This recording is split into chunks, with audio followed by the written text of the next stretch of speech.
염정팀장하고 2차 전지 얘기부터 좀 하겠습니다. 네. 오늘 2차 전지 오늘도 좀 약세죠? 네, 오늘도 약세가 나타나고 있고요. 이에 대한 부분은 아무래도 일단은 최근에 2차 전지가 좀 자리를 지켜줬다는 데에 대한 좀 가격적인 부담감이 좀 있었던 것 같고요. 제일 큰 것은 어제 이제 LG에너지솔루션의 미국의 단독 공장에 대한 투자를 재검토한다라는 소식에 2차 전지 전반적인 수요의 약세가 좀 나타났다라고 볼 수 있겠습니다.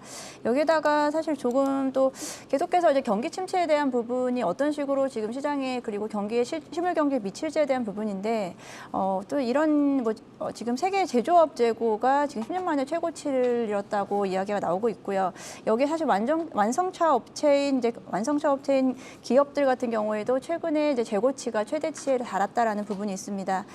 포드 같은 경우는 재고가 25년 만에 최고치를 가져갔고요. 그리고 네. 메르세데스 벤츠 같은 경우에도 재고가 계속 늘면서 지금 미완성 자동차라든지 완성 자동차에 대한 부분이 여기다가 또 물류 대란까지 겹치면서 사실 이런 부분이 좀 사실 부담스럽게 시장에서 작용을 한다라고 생각하고 있고요. 이에 대한 부분이 여기에 또 LG에너지솔루션의 국내에서는 LG엔솔의 투자 재검토에 대한 부분까지 이어지면서 소비 측에 대한 부분이 좀 더 강화되고 있냐라는 부분이 좀 시장에서 좀 부담스럽게 작용하고 있는 것 같고요. 네네. 그에 따라서 2차 전지 지금 소재주까지도 다 같이 밀리는 분위기가 있고 이런 분위기가 사실 지금 오늘 같은 또 하락장에서는 역시나 또 크게 반영이 되고 있다라고 보고 있습니다. 한동안 2차 전지에 대한 투심이 조금은 좀 관망세가 유지될 것 같다는 생각이 있기 때문에 일단은 한 단계 좀 쉬어갈 수 있다라는 부분 염두에 두시면서 투자하시기 바라겠습니다. 대형 건설주들이 강한 흐름을 보여주고 있습니다. 하지만 건설주 좀 길게 보자면 3월부터 계속해서 좀 흘러내렸는데요.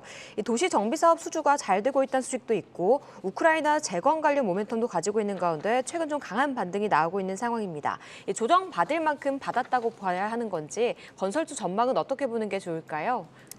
일단은 건설주 같은 경우에 최근 낙폭과대 종목으로 좀 지목이 되면서 최근 한 3, 4일 거래일간에 계속해서 상승세를 이어가고 있고요.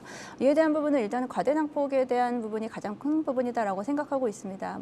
건설에 대한 부분은 내수에 대한 부분도 있고 그 해외 수주에 대한 부분도 있기는 한데요. 일단 해외 수주에 대한 부분은 앞서 말씀하신 대로 우크라이나 재건이라든지 이런 이슈 쪽으로 좀 맞물린다라고 하면 충분히 이제 호재가 될 수 있겠는데 국내 수주 같은 경우에는 사실은 좀 부담감이 좀 없지 않아 있습니다.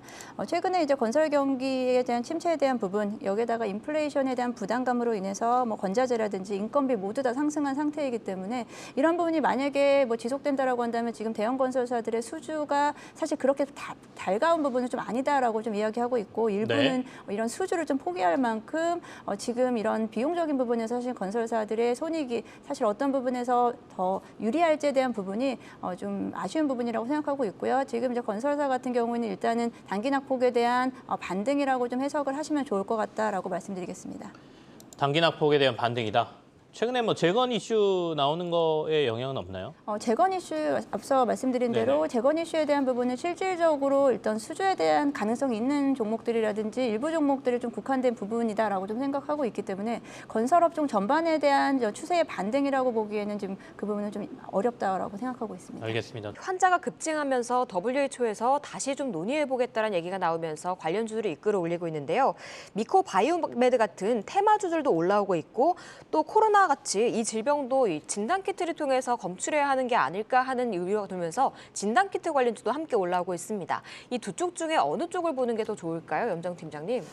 사실 원숭이 도창 관련주라고 하긴 사실 말하기가 참 어려운 부분이 있습니다. 네네. 얼마 전까지만 해도 원숭이 도창 관련주에 대한 어떤 우리가 좀 위험성에 대한 부분을 다소 좀 완화시켜주는 발언이 있었는데 다시 한번 또 임산부라든지 면역 저하자 아동 등의 이제 고위험군에 대한 확산이 좀 나타나고 있다는 부분에서 다시 한번 또 비상대책위원회를 소집한다라는 또 이슈로 인해서 다시 또 오늘 미코 바이오메드라든지 그리고 진단키트 관련 종목이란 휴마시스 그리고 시젠 같은 종목들이 다시 한번 또 관심을 받고 있는데 이런 종목이 이제 계속해서 연속성을 가져가지는 못하고 있기 때문에 그리고 언제 다시 이게 재위험성이 부각이 될 수 있을지 네네. 아니면 다시 또 수그러들지에 대한 부분은 전혀 사실 예측하기 어렵습니다. 지금같이 시장이 불확실성이 강하고 이런 상황 속에서 물론 이제 테마주 성격으로 접근하실 수 있겠지만 사실 이런 종목들에 대한 투자에 대한 부담감은 충분히 있기 때문에 이런 종목들에 너무 집중하시기보다는 저는 지금은 이제 과대낙폭 섹터에 대한 부분이라든지 또는 지금 시장은 일단 관망하는 자세로 저는 지금은 일단은 현금 보유라든지 이쪽이 훨씬 더 낫지 않을까라고 생각하고 있습니다. 한마디로 사실 원생수장 관련주들을 접근하기 좀 어렵다라고 보고 있습니다. 염정 팀장하고는 네. 윤 대통령이 지금 유럽에 가 있단 말이죠. 네. 가서 얘기하는 거 들어보면 반도체 얘기 나오고요, 원전 얘기 나오고 방산, 그다음에 친환경 이런 것들이 이제 섞여서 막 소재들이 한꺼번에 네. 던져지다 보니까 뭐가 핵심인지 잘 모르겠어요. 우리 염정 팀장께서는 어디를 제일 좋게 보고 계십니까? 사실 지금 핵심이 없다는 게 가장 큰 문제. 아, 네. 좀 생각을 하고 있고요. 네. 지금 뭐 일단은 가장 먼저 움직였던 부분은 원전에 대한 부분인데 원전은 일단은 해외 순방 직전부터 이제 원전에 대한 어떤 기대감이라든지 만약에 순방 시 해외 세일즈에 대한 부분을 좀 강력하게 이야기는 했지만 막상 뚜껑 열어보니 아직까지는 그에 대한 구체적인 내용이 좀 나오지 않고 있다라고 보고 있습니다. 그에 대한 실망감으로 지금 이제 원전 관련주들이 오늘 다시 또 하락으로 좀 전환을 하면서 원전주들이 지금 단기적인 뭐 테마 성격으로 우리가 접근해야 될지 아니면 정말 중장기적으로 우리가 어떻게 보면은 원전에 대한 네.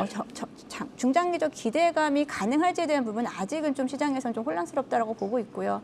반도체 쪽에 대한 부분은 아무래도 지금 워낙에 이제 반도체 업종 자체에 대한 불확실성 그리고 그에 대해서 뭐 앞으로 하반기에 대한 업황에 대한 좀 불황에 대한 부분이 강하기 때문에 이제 이런 부분은 정책적인 부분이라든지 이런 부분으로 좀 메이크업하기에는 지금은 좀 역부족인 상황이 아닌가라고 좀 생각하고 있습니다. 그래서 지금으로서는 시장 자체에서 이런 해외 세일즈에 대한 이런 네. 다시 한번 좀 이런 기대감을 갖는 섹터가 좀 나오지 못하고 사실 빠르게 좀 순환매가 돼야 되는 부분이 있는데 그 부분이 좀 아쉬운 부분이 있고 마찬가지로 신재생 쪽도 마찬가지입니다. 신재생 쪽에 대한 부분은 일단은 그런 지금 앞서 말씀하신 윤 대통령 관련된 이슈라기보다는 최근에 국제유가 상승이라든지 역시나 이제 국제유가에 대한 에너지 대란에 대한 불안감으로 인해서 신재생 에너지 쪽이 좀 강하게 움직임이 나타났는데 그에 대한 부분도 빠르게 또 순환매가 이루어지고 있다. 시장은 지금 너무 긴 시간을 주지 못하고 지금 빠르게 섹터가 움직이고 있기 때문에 그런 부분을 좀 빠르게 대응을 하시는 게 좋지 않을까 싶습니다. JYP 엔터테인먼트 가져오셨는데 요즘 엔터주 사실 거의 네. 얘기 못한 것 같은데 네. 가져오신 이유부터 좀 듣겠습니다.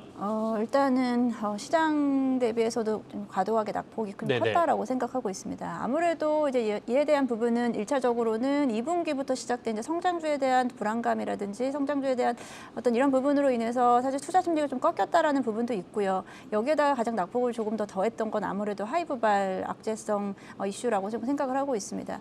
이에 대한 부분으로 사실 다른 엔터주들이 조금 좀 피해를 봤다라고 생각하고 있는데 이제 엔터주에 대한 어떤 실망 매물이 좀 나타났다라고 보고 있습니다. 그래서 지금 가격대는 충분히 다시 한번 또 접근할 수 있는 가격대가 도달했다라고 생각했고요. JYP 엔터 같은 경우는 일단 2분기 이후 과도하게 낙폭이 좀 컸다라는 부분에 비해서는 1분기에도 사실 최대 실적을 가져왔습니다. 1분기에 영업이익 면에서도 최대 실적을 보여줬고 2분기에도 1분기 못지않은 실적을 가져올 것이라고 생각하고 있습니다. 이에 대한 부분은 하반기에도 지속적으로 견조할 부분이 있기 때문에 지금 시장에서 우려하는 이 실적에 대한 부담감, 하반기에 대한 실적 우려에 대한 부분은 사실 걱정하지 않아도 되는 전 종목이다라고 좀 생각을 하고 네. 있고요. 연간으로 봤을 때도 전년 대비해서 매출액은 30% 이상 늘어날 것으로 생각이 되어지고 영업이익 역시도 크게 성장할 것으로 생각하고 있습니다. 하이브가 가져왔던 악재라고 한다면 아티스트에서 시작되는 이런 불확실성이라고 볼 수 있는데 JYP 같은 경우는 오히려 이 아티스트의 좀 다양성이라든지 고른 매출액 분포가 가장 큰 어떻게 보면 투자 매력도라고 생각할 수 있겠고요. JYP의 아티스트라고 한다면은 뭐 트와이스라든지 스트레이키즈 그리고 니즈 등이 있고요. 안정적인 라이브를 통해서 전반적으로 이제 매출액, 음반 판매량을 고루 가져간다라는 부분에서 이런 리스크가 좀 다소 좀 없는 종목이다라고 좀 생각하고 있습니다. 최근에 이제 앨범 판매라든지 뭐 그리고 공연 수익 같은 부분이 실적에 잡히는 부분은 2분기에서 3분기로 넘어가는 이 부분에서도 증가할 것으로 예상되기 때문에 이에 대한 부분 너무 지금 과도하게 시장에서 좀 우려가 나타내고 있다라고 보고 있습니다. 지금 5만 원대가 이제 깨진 상황이라고 한다면은 일단 가격적인 측면에서는 충분히 접근이 가능하다라고 보고 있고요. 하지만 이제 성장주에 대한 좀 불안감이라든지 시장에 대한 불확실성 등이 있기 때문에 적극적인 뭐 매수보다는 저는 분할 매수 관점으로 지금부터 5만 원 밑이라면 네. 충분히 접근 가능하다. 목표가는 6만 원 제시해드리겠고요. 손절가는 4만 5천 원 제시해드리겠습니다. 알겠습니다.